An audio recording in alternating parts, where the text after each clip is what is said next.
I woke up to the sterile smell of antiseptic, the harsh light blinding me. My arm ached, my ribs screamed, and I could barely remember how I got here. Then I saw him, smiling, holding my hand, whispering, "You'll be fine. Just a little accident." Accident. Every bruise, every broken bone, every sleepless night screamed a different word.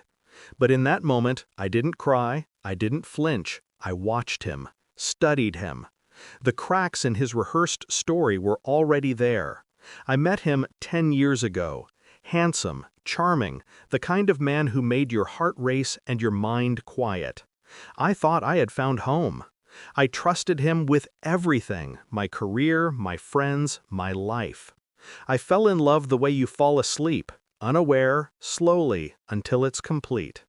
But love can be a trap. The first shove was subtle, a slap disguised as frustration. The first time he called me worthless, I forgave him. I told myself it was stress, a bad day.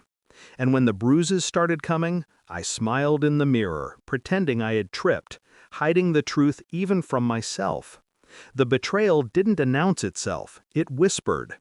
The way he laughed too hard at the idea of me failing. The messages I found, carefully hidden, women with names I didn't know, pictures I didn't recognize. And the lies, the endless, effortless lies. I began collecting them, not in notebooks, but in my mind. Each one a brick.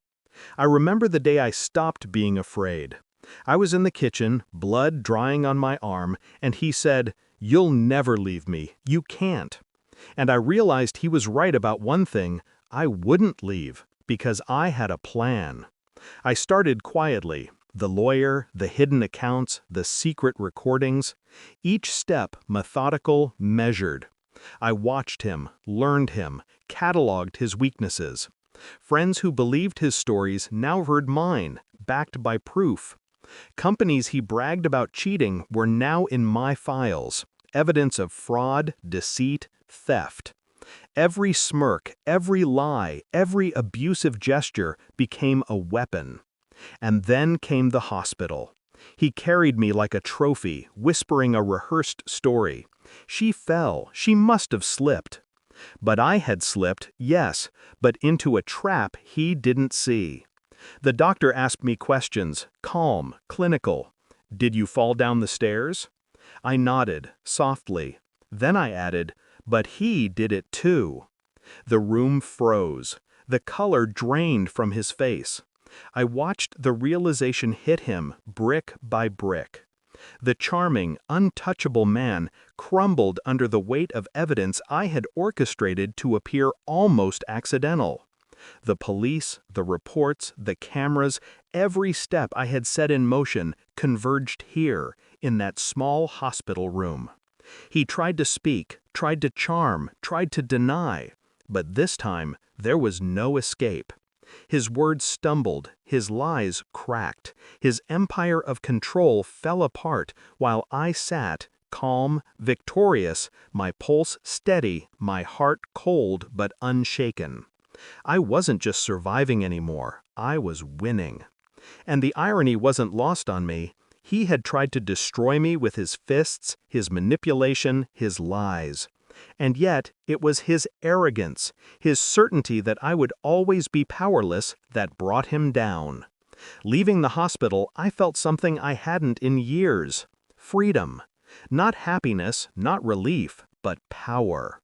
Power in silence, in precision, in the quiet knowledge that I had turned fear into a weapon.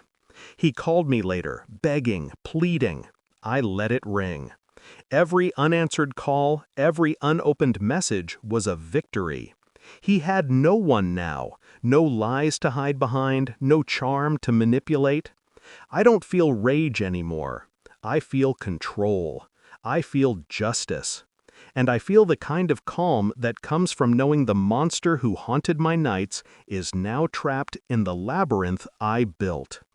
Every bruise, every scar, every whispered apology that I never wanted, it all led here. And as I look at my reflection now, unbroken, I realize the truth.